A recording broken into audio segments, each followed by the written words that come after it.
Bom dia para todos. Eu com vocês com o canal Desmascarando a Mentira com Carlos Roberto. E eu estou aqui com vocês aí para estar transmitindo conhecimento.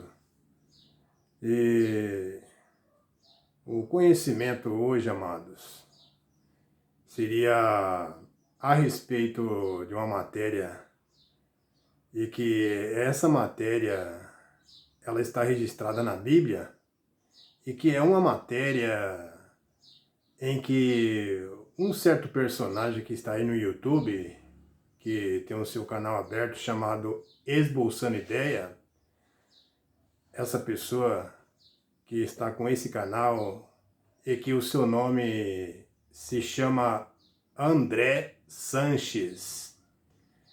E aí eu estava observando o canal dele.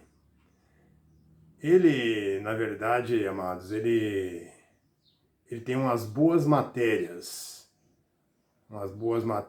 em que essas matérias dele, ele passa o verdadeiro conhecimento. Mas há certas matérias, as quais eu venho observando, tanto o canal dele como muitos outros canais, que não está correspondendo para com as escrituras. Está fora, como está fora da origem e dos costumes da lei judaica. Aí esse personagem, ele está instruindo as pessoas, como os seus inscritos que lá se inscreveram no seu canal, a respeito de uma certa passagem que diz lá do canto do galo. Lembra lá do canto do galo, quando Pedro negou a Cristo e que Cristo tinha dito que antes que o galo cantasse três vezes antes que o galo cantasse, Pedro o negaria ele. Não é isso? Aí então, essa questão do canto do galo, segundo o entendimento dessa pessoa, ele passa o entendimento dele que esse cantar do galo, em que muitos religiosos, evangélicos e católicos, e muitos os que não são evangélicos e católicos, acreditam que esse cantar do galo seria uma ave, o que na verdade não é. Não é. Você buscando conhecimento, você vai ver que não é.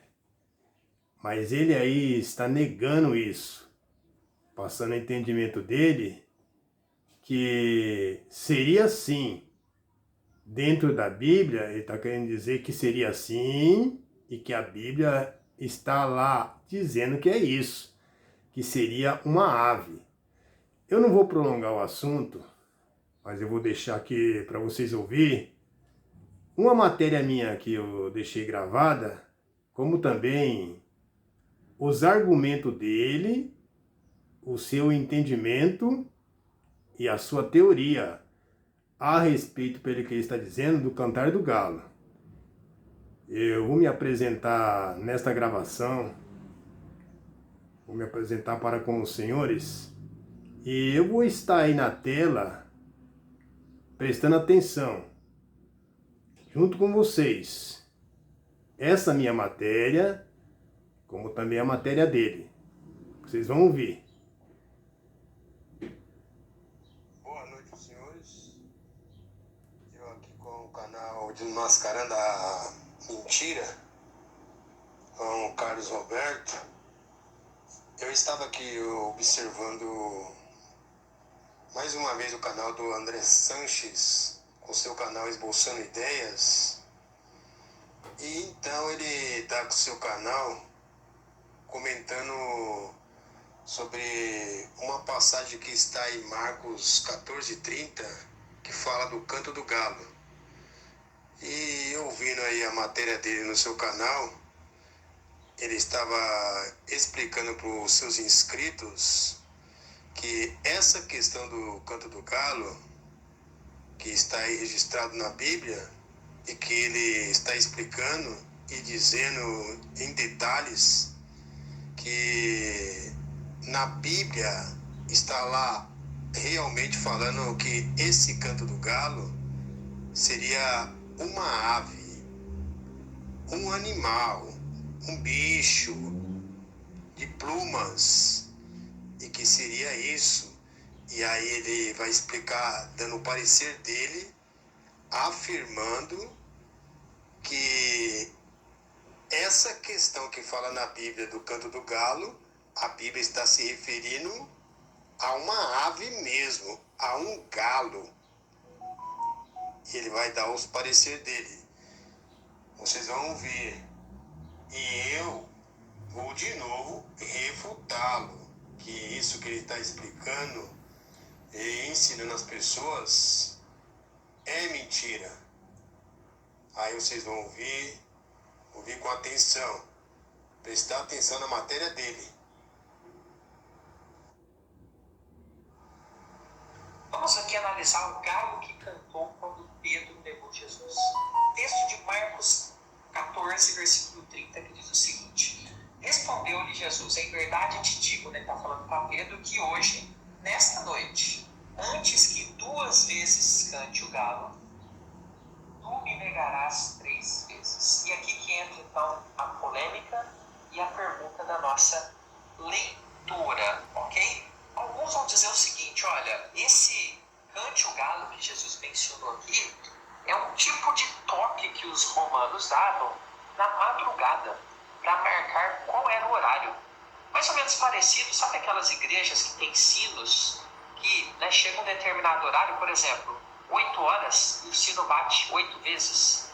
Algo parecido com aquilo. Então algumas pessoas vão dizer o seguinte: olha, esse texto aqui está falando desse toque, desse aviso que os romanos dão na madrugada para marcar o horário.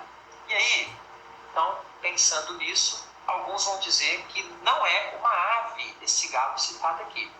E, além disso, né, alguns vão pensar também que os judeus, né, ou vão dizer que os judeus não podiam ter galinheiros em Jerusalém.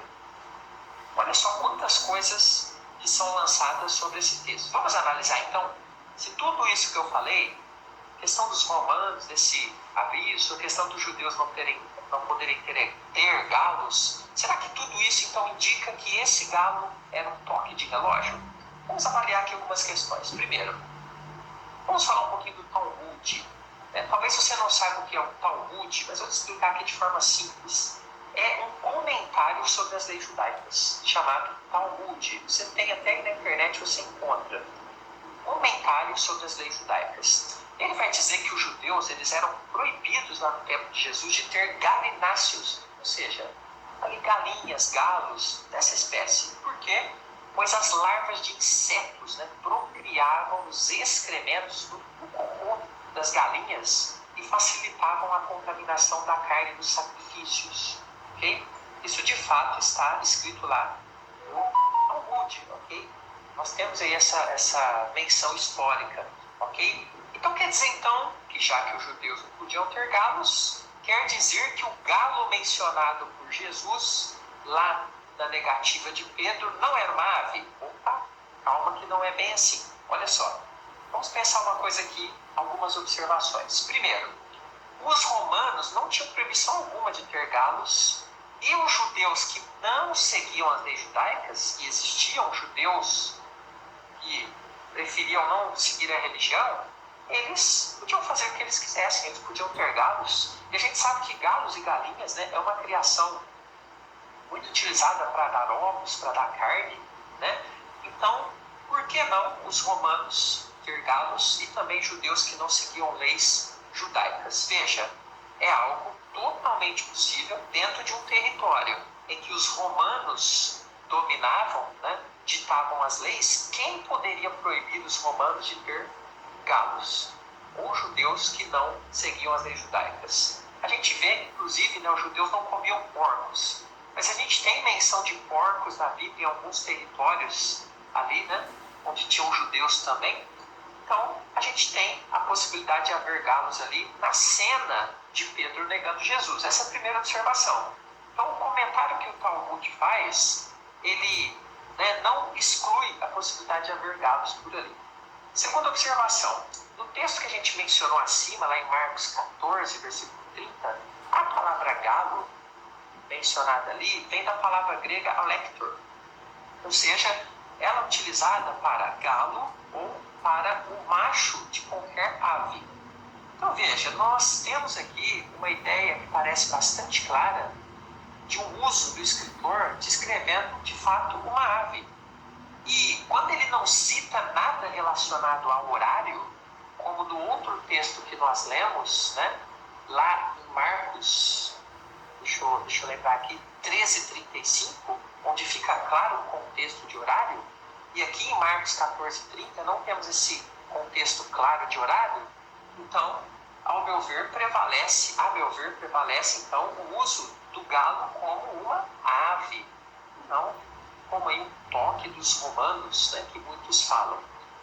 Então essa é uma segunda observação. Uma terceira observação é o seguinte: a narrativa da dinâmica de todo o contexto não parece estar ligada a um horário específico, um tipo de sinal tocado ali em determinada hora pelos romanos, né? Como se Pedro fosse negar Jesus antes dessa sinalização romana de um determinado horário. O que a meu ver, parece conter no texto? Certa surpresa quando Pedro nega Jesus e imediatamente o galo canta. E isso acontece não somente uma vez. Então veja, isso aqui, somado às outras questões, me fazem tender muito para a ideia de que aquele galo mencionado, o cantar do galo, é sim de uma ave. Mas eu ainda tenho mais um argumento aqui para colocar. Veja, em diversos outros textos, né, quando nós temos menção de horários em que ocorrem acontecimentos, por exemplo, na madrugada, não temos uso de cantar do galo, né, exceto aquele texto que eu mencionei em Marcos 13:35, onde nós temos uma clareza ali de que Jesus estava falando de horário. Mas em outros textos, quando nós temos menções de horário, nós não temos o uso desse tal galo, né, para designar esses horários. Seria lógico que se o galo fosse, ou o cantar do galo fosse uma designação padrão para esse tal toque romano que marca horários da madrugada, que isso fosse citado mais vezes. Concorda comigo? Mas o que nós vemos? Isso não ocorre. Pelo contrário, a maioria das citações relacionadas ao horário, nós temos as famosas hora sexta, hora nona, hora undécima, etc. Que são modos de contar, né, na maioria dos textos dos judeus. Inclusive já tem vídeo aqui no canal a respeito disso, ok? Procure ali na busca do seu YouTube, escreve assim, esboçando ideias mais hora nona. Escreve hora nona, esboçando ideias, sinal de mais, hora nona. E você acha o nosso vídeo onde a gente explica essa forma de contar horas dos judeus e também dos romanos. E ela prevalece na maioria dos textos. Então, era a forma mais comum da citação de horários aqui dentro da palavra de Deus. Então, feitas todas essas observações, finalizo dizendo que não há elementos suficientemente fortes para crermos que o galo, ou o canto do galo, mencionado no momento em que Pedro negou Jesus, não era de uma ave. Não era uma ave. Era simbólico. Não. Vocês ouviram? Ele, no final do comentário dele, ele está dizendo que isso seria simbólico. Essa expressão do canto do galo que está registrado na Bíblia. Diz ele que seria simbólico, mas mesmo assim ele comenta que seria conforme está na Bíblia, que seria o canto de uma ave, mas ele diz que é simbólico. Ele fala que é o canto de uma ave e depois diz que é simbólico. E que diz ele que na Bíblia não está lá registrado que seria isso que está registrado pelo que a Bíblia está comentando, que no entendimento quer dizer, segundo a teoria, pelo que diz o Talmud, como ele explicou para vocês sobre o Talmud, que é comentários das leis judaicas, e que diz lá no Talmud que não podia, nas regiões de Jerusalém, criar galinhas, galo, porque era um animal imundo para os judeus, causava muita sujeira, e que na cidade de Jerusalém não criava esses animais. Mas ele procurando meios para poder convencer as pessoas que o entendimento dele é correto, a ideia dele, e que ele está aí tentando convencer os seus inscritos que existia sim lá em Jerusalém, a criação de animais. Tinha sim essas aves que ele diz que é simbólica, mas diz ele simbólico num sentido, mas no outro ele está querendo convencer as pessoas que realmente em Jerusalém, lá dentro de Jerusalém, criava animais. Por quê? Porque ele está comentando que existia pessoas judeus que não obedeciam à lei, que não seguiam os padrões da lei, e que também existia na Casa Redondeza os romanos, que então seria a justificativa dele que existia esses animais lá. Mas, segundo a história e os costumes da lei, não tinha cidadão. Dentro de Jerusalém, não existiam esses animais. E também os romanos não conviviam dentro de Jerusalém, pois ao lado de Jerusalém, isto é histórico, porque ao lado de Jerusalém existia a fortaleza Antônia, aonde ficavam os romanos, separado dos judeus. Ao lado ali construído a fortaleza Antônia, aonde Cristo foi julgado diante do presidente e o procurador Pôncio Pilatos. E não tem como ele querer se justificar, procurar meios para querer se justificar aí, em dizer que dentro de Jerusalém, ali aonde Pedro negou a Cristo, lá dentro teria aves cantando, cidadão, na madrugada. Não, isso não existe. Não existe. Não tem como a pessoa querer pegar um meio desse para querer dizer que isso é verdade. A gente vai explicar essa matéria de que ele está dizendo que não existe respaldo bíblico para dizer que não era uma ave, que não era um galo que estava cantando. Então a gente vai explicar isso, se era ou não era, porque havia ali, o que eu tenho a dizer que ele está dizendo que existia, né? Mas aí eu pergunto para os senhores, havia um galinheiro na casa de Anás e de Caifás, que galo cantou quando Pedro negou Jesus? Se não havia galos, cidadão, não havia galos naquela região.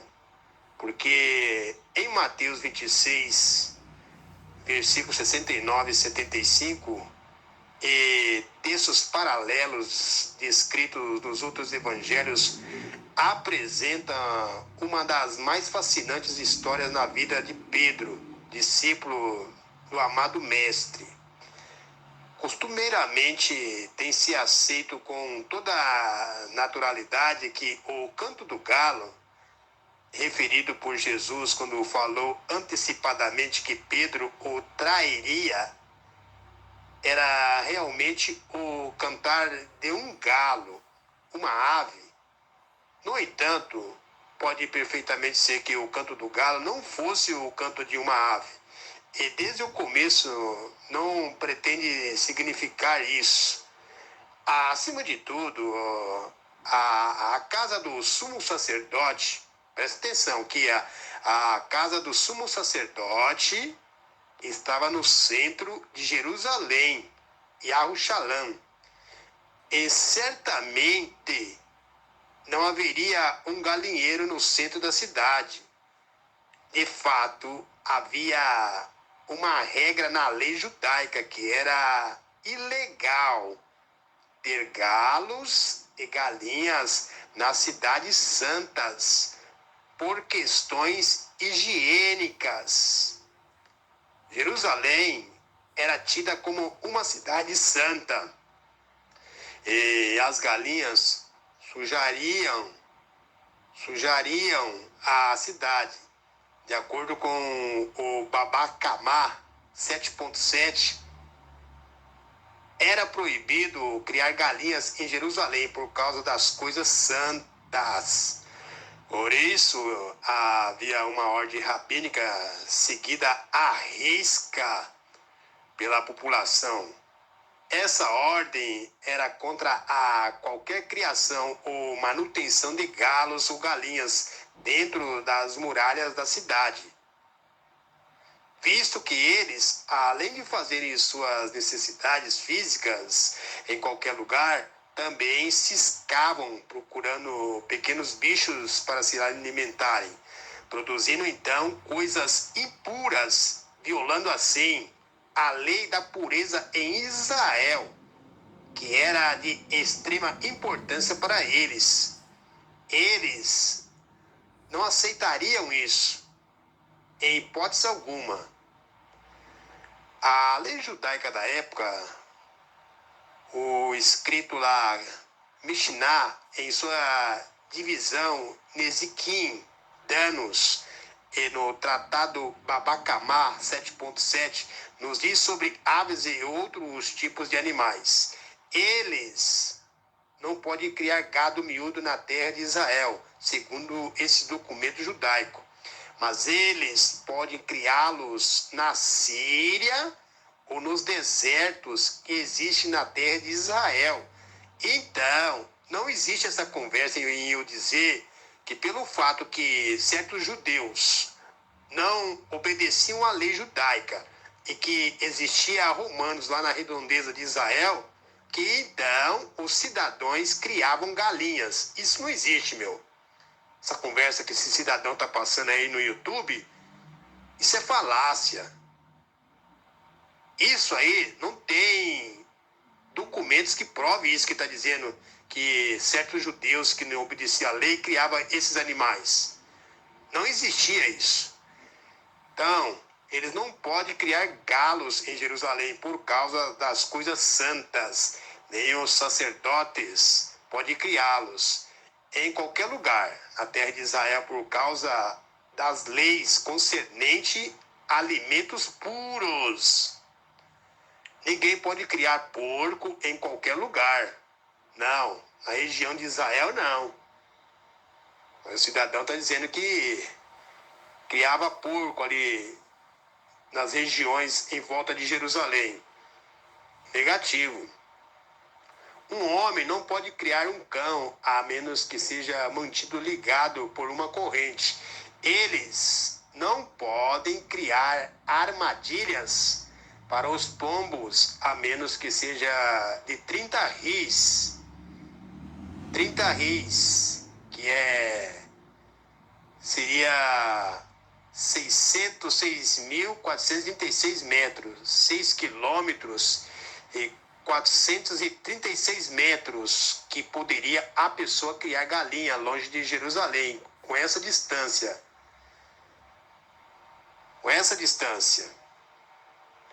A proibição quanto à criação de gado miúdo ocorre porque eles prejudicam os campos semeados.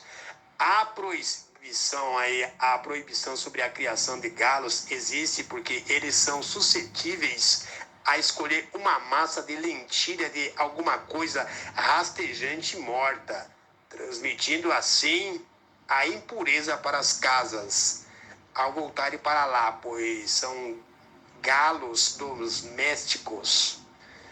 A palavra ninguém, na expressão ninguém pode criar porco em qualquer lugar, aparece em alguns textos como nenhum israelita. Por fim, a expressão 30 ris equivale, como eu falei, a distância de 4 milhas, que seria 6.000 quilômetros e 436 metros. Seria da pessoa criar esses animais distante de Jerusalém. Mas então, se não se podia criar ou manter vivo galos e galinhas dentro dos portões da cidade, especialmente no centro, na casa do sumo sacerdote em especial, de onde apareceu esse galo para cantar? Essa é a pergunta. Era realmente uma ave ou esse termo, o canto do galo, poderia se referir a alguma outra coisa que não fosse uma ave?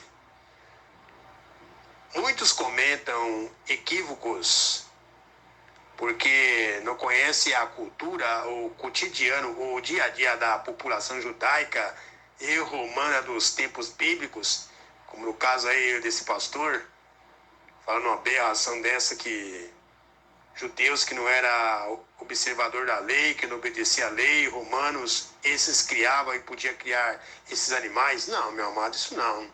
Pode fazer uma coisa dessa. Passar um entendimento absurdo desse. Negativo.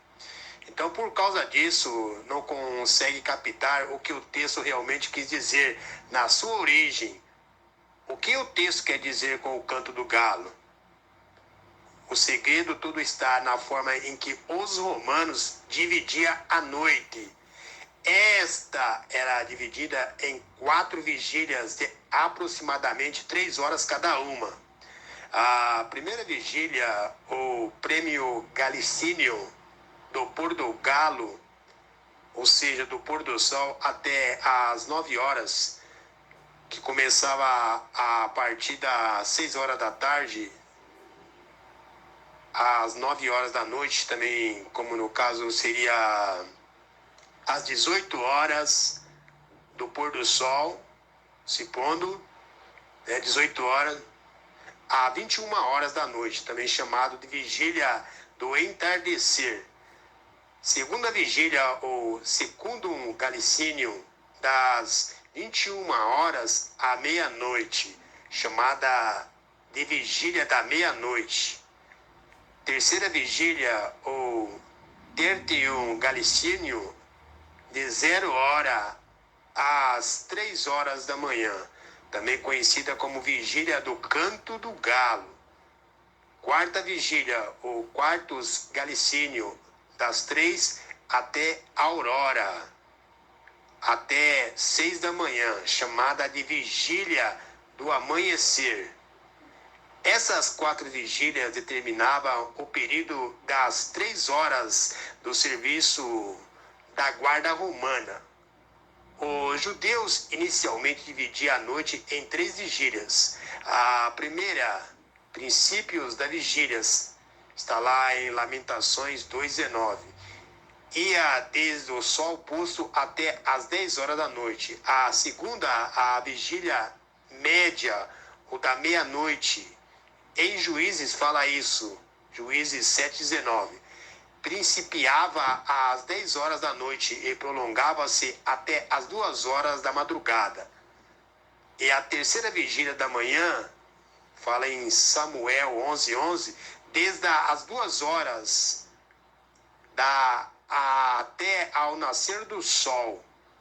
No entanto, em tempos posteriores, na época do Império Romano, a noite passou a ser dividida, segundo o costume dos romanos, em 4 vigílias, desde as 6 horas da tarde às 6 horas da manhã, às 18 horas da tarde às 6 horas da manhã, de 3 horas a cada uma. Mateus 14:25 e Lucas 12:38. Em Marcos 13:35, as 4 vigílias são designadas pelo nome especial de cada uma. Em Marcos 13:35-37 está lá escrito: vigiai, pois, porque não sabeis quando virá o dono da casa, se é à tarde, se é à meia-noite, se é ao cantar do galo, se pela manhã, para que, vindo ele inesperadamente, não vos ache dormindo. O que, porém, vos digo a todos: vigiai. Os judeus, com frequência, usava uma forma abreviada quando se referia a essas vigílias da noite: tarde, era uma expressão com a qual se referia ao fim da vigília, ou seja, 12 horas, 21 horas. Meia-noite indicava o fim da segunda vigília. Você observou? Cantar do galo era o termo usado por eles para o fim da terceira vigília, ou seja, 3 horas da madrugada. E pela manhã, o modo como se referia ao fim da quarta vigília, ou seja, às 6 horas da manhã. Jesus pode voltar em qualquer das 4 vigílias romanas, que terminavam respectivamente às 21 horas, 24 horas e 3 horas e meia. 3 horas e meia da manhã. O que isso tudo tem a ver com a história de Pedro? É que o canto do galo era a expressão usada naquela época no Império Romano para se referir ao toque da trombeta tocada pelo soldado romano, avisando a todos o final da terceira vigília da noite, ou seja, 3 horas da manhã. No primeiro século, assim em Jerusalém como em todas as cidades importantes dominadas pelo Império Romano, esse toque da trombeta era conhecido como canto do galo. Eu já até falei sobre isso aí no canal. Canal não, nos áudios meio que eu fazia compartilhando com as pessoas. O final de cada vigília e o início da próxima era assinalado por um toque de trombeta, assim da mesma forma como nas vigílias anteriores. Ao final da terceira vigília, um sinal era dado pelos guardas romanos e ocorria a troca da guarda.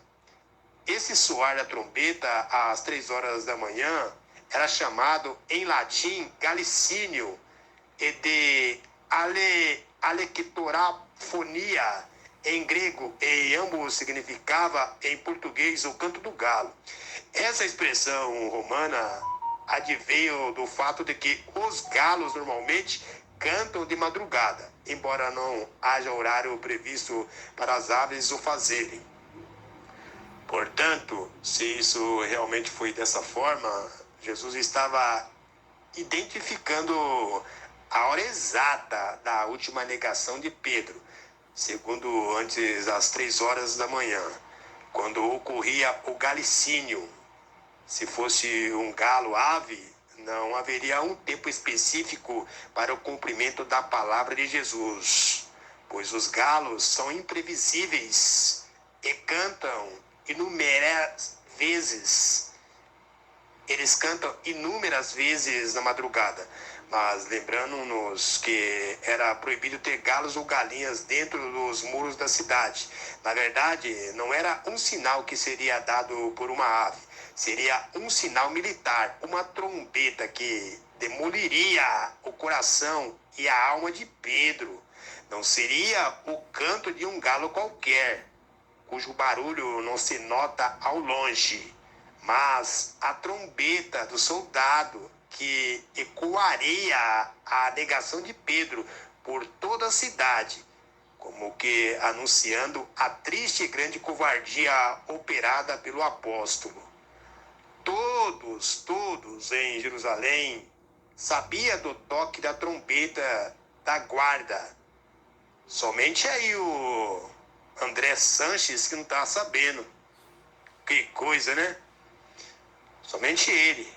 E há muitos teólogos que sabem disso. Mas o nosso amigo André Sanches aí, que se diz que é pastor, teólogo, não está sabendo uma coisa dessa, está deturbando o texto, deturbando o entendimento.